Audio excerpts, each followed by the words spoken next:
Il faut environ 90 minutes pour assembler un ordinateur. Son disque rigide sauvegarde à long terme les informations qui lui sont transmises. La tête de lecture lit l'information. Elle possède une grande précision. L'espace compris entre la tête de lecture et le disque rigide est plus minuscule qu'un cheveu. Le disque rigide est installé à sa place dans l'ordinateur.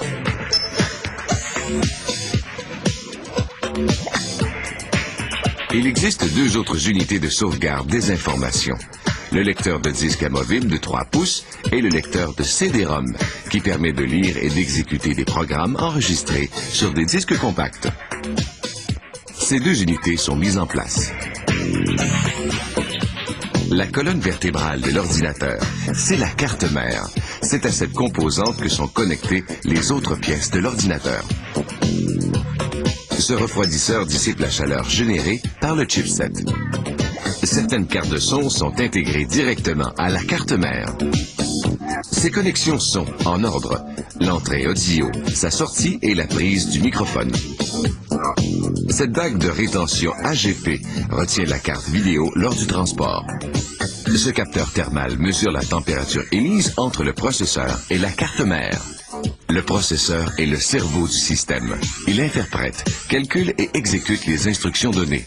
Le processeur possède plusieurs millions de transistors et sa cadence, sa vitesse de travail, atteint désormais le gigahertz. Le processeur repose sur ce socle. Le refroidisseur du processeur dissipe la chaleur intense. Son efficacité dépend du type de matériau employé et un matériau conductible assure un meilleur refroidissement. La mémoire RAM emmagasine l'information de courte durée, mais elle s'efface dès qu'on coupe le courant. Toutefois, cette mémoire est plus rapide que celle du disque rigide et du CD-ROM. On va maintenant tout intégrer dans le boîtier. C'est un coffre qui protège les composantes internes des éléments extérieurs. À cette étape, on installe les organes électroniques dans le boîtier. Plusieurs connecteurs du boîtier sont branchés à la carte mère, dont le commutateur et divers indicateurs lumineux.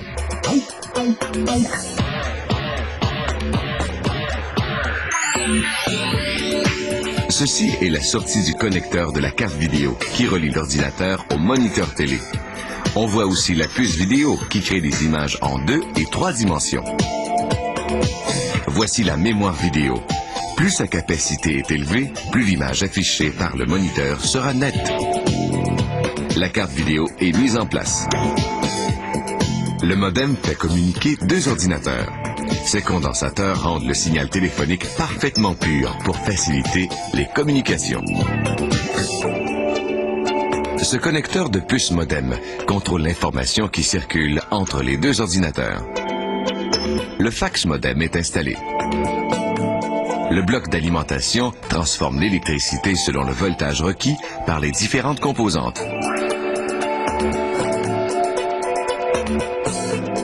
On installe le câblage à l'intérieur de l'ordinateur.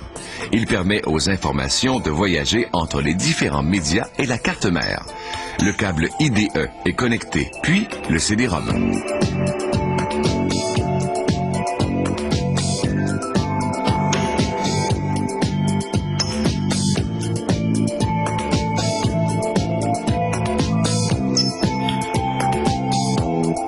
Les derniers fils électriques sont branchés aux différents organes de l'ordinateur.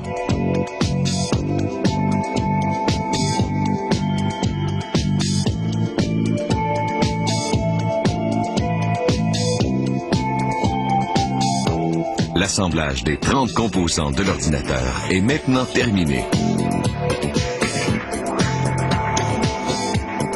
Juste avant de le refermer, on teste chaque ordinateur pour vérifier le bon fonctionnement de ses périphériques.